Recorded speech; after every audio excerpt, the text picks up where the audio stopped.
घने जंगल के बीच दो सुडेल, माँ और बेटी ताड़ा, कई दिनों से छिपकर रह रही थी। कई रातों से उन्हें ढंग का खाना नसीब नहीं हुआ था। तभी माँ की नजर गांव की तरफ गई, जहां से खाने की खुशबू हवा के साथ उनके पास पहुंच रही थी। ताड़ा, तू तो कह रही थी कि इस गांव में हमें कभी भूखा नहीं रहना पड़ेगा। यहाँ तो बस मजे ही मजे हैं। लेकिन देख, मैं तो भूख से बेहाल हो रही हूँ। अरे माँ, तेरी बेटी तारा है। जब तक मैं हूँ, तुझे किसी चीज की चिंता करने की जरूरत नहीं। बता, क्या खाने का मन है? माँ ने आंखें बंद की और गांव से आती खुशबू को महसूस करने लगी। उस खुशबू ने उसकी भूख और भी बढ़ा दी। फिर मुस्कुराते हुए उसने अपनी फरमाइश बता दी। ताड़ा, तू कह रही थी ना कि इस गांव का पिज्जा बहुत स्वादिष्ट होता है। आज मेरा मन वही खाने का है। मेरे लिए एक पिज्जा ले आ। तारा कुछ पल के लिए सोच में पड़ गई। उसने आज तक खुद भी पिज्जा नहीं खाया था, लेकिन माँ की इच्छा उसके लिए सबसे ज्यादा जरूरी थी। अरे बाप रे, अब माँ को पिज्जा खाना है। आखिर गांव से पिज्जा लाऊं तो लाऊं कैसे? लेकिन जो भी हो, माँ को निराश नहीं करूंगी। अरे ताड़ा, क्या सोच रही है? लाएगी या नहीं? कुछ तो बोल। हाँ माँ, अभी जाती हूँ और तेरे लिए सबसे बढ़िया पिज्जा लेकर आती हूँ। इतना कहकर और अंधेरे का सहारा लेकर गांव की ओर चल पड़ी। उसके मन में बस एक ही सवाल था, इतनी रात गए, कहीं कोई दुकान खुली मिलेगी भी या नहीं। पता नहीं गांव वाले अभी जाग रहे होंगे या नहीं।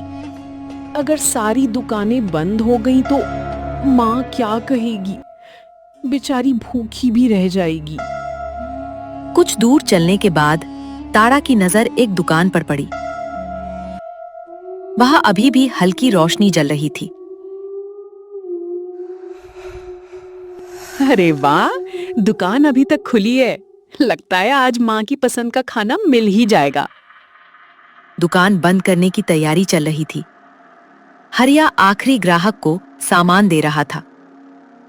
अरे भाई, और कुछ चाहिए? रात बहुत हो गई है, अब मैं भी घर निकलता हूं। नहीं नहीं हरिया, बस इतना ही काफी है। मैं चलता हूं, तू भी अब घर जा, बहुत रात हो गई। हाँ भाई, अब निकल ही रहा हूं। गोरी भी मेरा इंतजार कर रही होगी। ताड़ा दूर पेड़ की डाल पर बैठकर सब देख रही थी। उसे डर था कि अगर हरिया दुकान बंद करके चला गया तो आज फिर माँ भूखी रह जाएगी। बस भगवान, कोई अच्छा मौका मिल जाए, नहीं तो ये भी घर चला जाएगा और मैं खाली हाथ लौट जाऊंगी। हरिया दुकान बंद करने ही वाला था कि उसे चाबी दिखाई नहीं दी। वो उसे ढूंढने के लिए दुकान के अंदर चला गया। अरे, दुकान की चाबी कहाँ रख दी? शायद अंदर ही होगी। अब कोई ग्राहक तो आने से रहा। आज तो कमाई भी नहीं हुई। भगवान करे कल का दिन अच्छा निकले। जैसे ही हरिया दुकान के अंदर गया, तारा की आंखें चमक उठी। उसे वही मौका मिल गया जिसका वो इंतजार कर रही थी। बस यही सही मौका है, नहीं तो पिज्जा की खुशबू सूंघकर ही वापस जाना पड़ता। तारा फुर्ती से दुकान के अंदर पहुंची। वहां रखे गर्मा गर्म पिज्जा की खुशबू से उसका भी मन ललचा उठा। वाह, क्या खुशबू है! अब तो रोज यहीं आऊंगी। लेकिन जल्दी करनी होगी, नहीं तो हरिया वापस आ जाएगा। ताड़ा ने पहली बार इतने पास से पिज्जा देखा था। उसकी आंखों में खुशी साफ दिखाई दे रही थी। अरे वाह, कितना बढ़िया पिज्जा है! माँ तो इसे देखकर बहुत खुश हो जाएगी।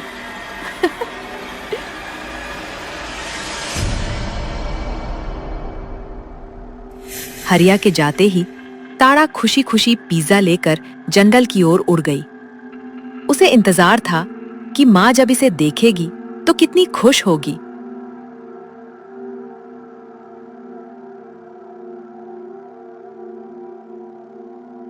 माँ, देख, तेरी बेटी तेरे लिए क्या लेकर आई है। पूरी रात माँ और बेटी ने बड़े चाव से पिज्जा खाया।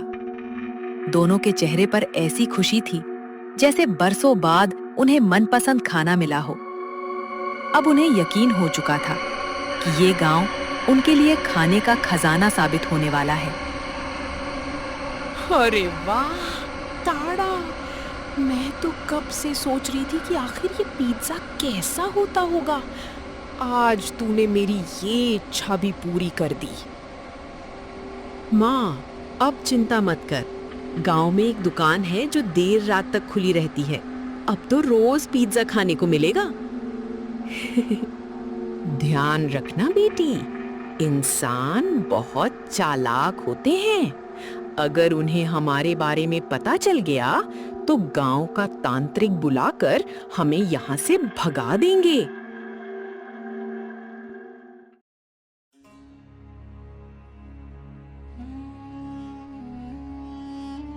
सुबह होते ही गांव में रोज की तरह चहल पहल शुरू हो गई। हरिया भी अपनी दुकान खोलने के लिए घर से निकलने लगा। गोरी, ओ गोरी, मैं दुकान जा रहा हूँ, घर का ध्यान रखना। हाँ हाँ ठीक है, लेकिन आज रात जल्दी आ जाना। रोज बहुत देर से आते हो।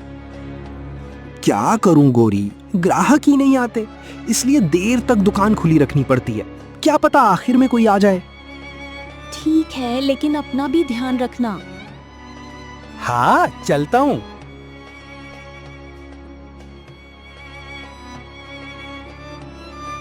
हरिया मन ही मन भगवान से प्रार्थना करता हुआ दुकान पहुंचा। उसे उम्मीद थी कि आज का दिन अच्छा जाएगा।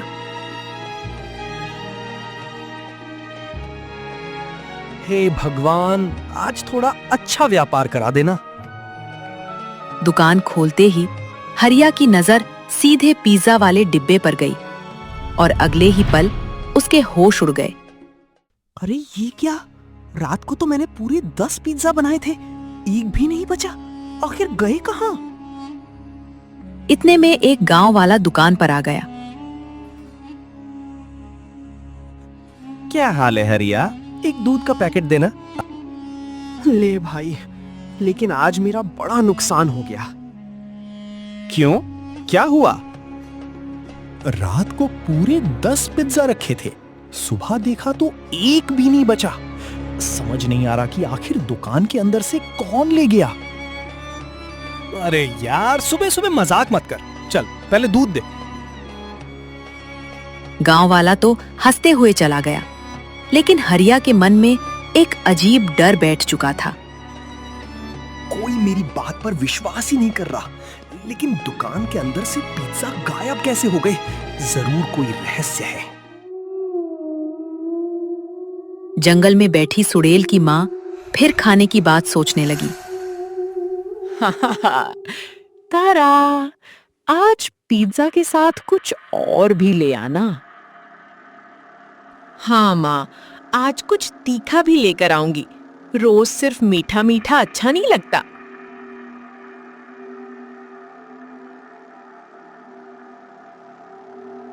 ताड़ा फिर से गांव पहुंची। उसने देखा कि हरिया हमेशा की तरह दुकान बंद करने की तैयारी कर रहा है।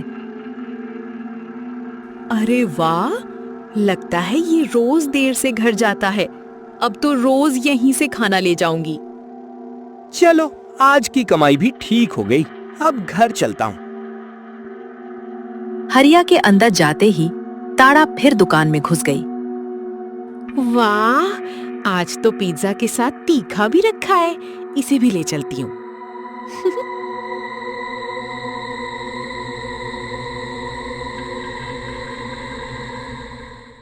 उधर घर पर गोरी हरिया का इंतजार कर रही थी।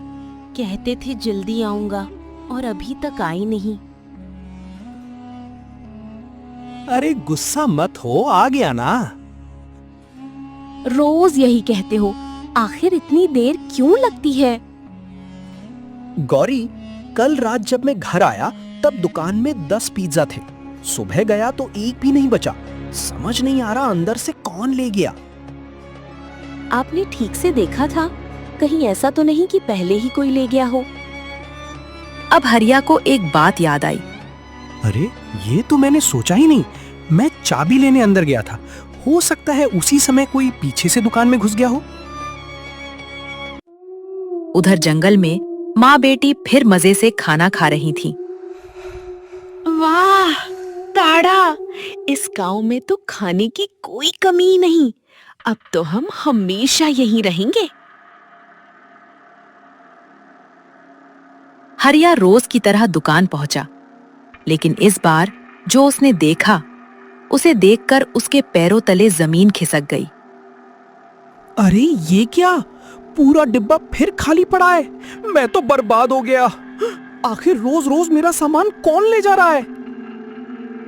अब हरिया ने मन ही मन फैसला कर लिया, आज वो चोर को रंगे हाथ पकड़कर ही रहेगा। अब समझ गया, जब मैं चाबी लेने अंदर जाता हूँ तभी कोई मौका देखकर सामान ले जाता है। आज मैं खुद छिपकर देखूंगा कि आखिर वो है कौन। अगले दिन हरिया ने ठान लिया कि आज चाहे कुछ भी हो जाए, वो उस चोर को पकड़कर ही रहेगा।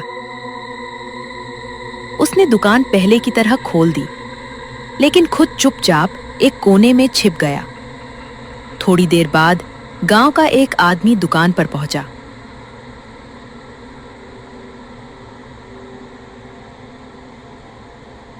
हरिया, ओ हरिया, कहाँ गया भाई? दुकान खुली छोड़कर कहाँ चला गया?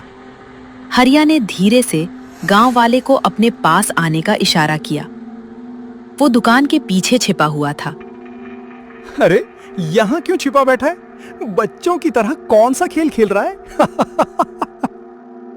खेल नहीं भाई, रोज मेरी दुकान से पिज्जा गायब हो रहे हैं। आज देखूंगा कि उन्हें कौन ले जाता है।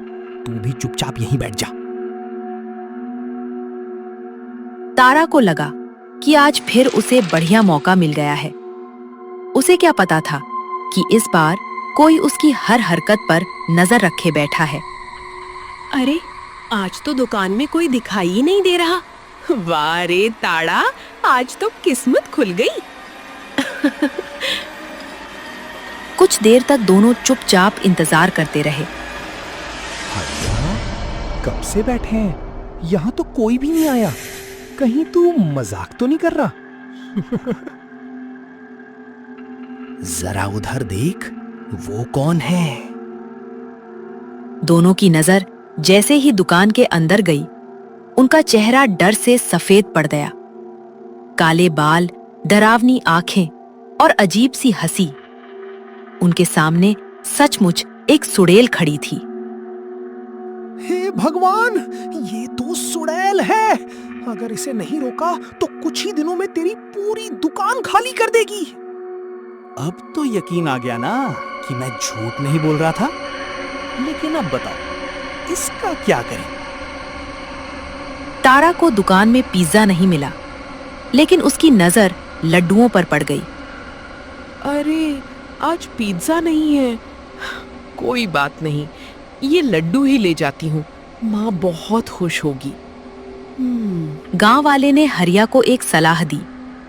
सुन, ये अकेली नहीं है, इसके साथ इसकी माँ भी रहती है। तू सीधे गांव के तांत्रिक बाबा के पास जा, वही कोई उपाय बताएंगे।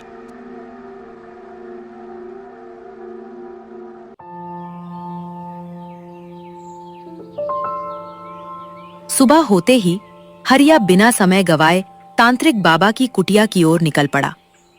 पता नहीं बाबा मिलेंगे या नहीं, मुझे जल्दी पहुंचना होगा। कुछ ही देर में हरिया बाबा के सामने हाथ जोड़कर खड़ा था। बाबा जी, मेरी मदद कीजिए, नहीं तो मेरी दुकान बर्बाद हो जाएगी। शांत हो जाओ बेटा, पहले पूरी बात बताओ, आखिर हुआ क्या है? हरिया ने शुरू से लेकर आखिर तक सारी घटना बाबा को बता दी।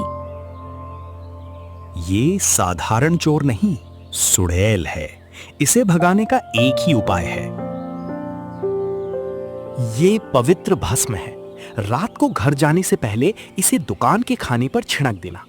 जैसे ही सुड़ैल इसे खाएगी उसका अंत हो जाएगा और वो दोबारा कभी इस गांव में नहीं आएगी। धन्यवाद बाबा जी, अब मेरी दुकान बच जाएगी। रात होने पर हरिया ने बाबा के बताए अनुसार सभी खाने पर भस्म छिड़क दी और फिर दुकान के अंदर छिपकर बैठ गया। आज जितना चाहे खाना ले जाए, लेकिन आज इसके खेल का अंत हो जाएगा। कुछ ही देर बाद तारा हमेशा की तरह दुकान में पहुंच गई। वाह, आज तो बहुत सारा खाना रखा है। आज माँ का पेट भर जाएगा। तारा सारा खाना लेकर खुशी खुशी जंगल पहुंची। माँ देख, आज तो ढेर सारा खाना लाई हूँ। आज जी भर कर खाना। वाह ताड़ा, आज तो बहुत कुछ लाई है। लेकिन ये क्या? मुझे शरीर में अजीब सी जलन हो रही है। माँ, मुझे भी बचा ले माँ। मेरा पूरा शरीर जल रहा है, मैं मर जाऊंगी। कुछ ही पलों में दोनों के शरीर से धुआं निकलने लगा। उनकी चीखें पूरे जंगल में गूंज उठी। देखते ही देखते दोनों सुड़ेल पवित्र भस्म के प्रभाव से राख बन गई। उस रात के बाद उन्हें फिर कभी किसी ने नहीं देखा। उस दिन के बाद हरिया की दुकान से कभी कोई सामान गायब नहीं हुआ।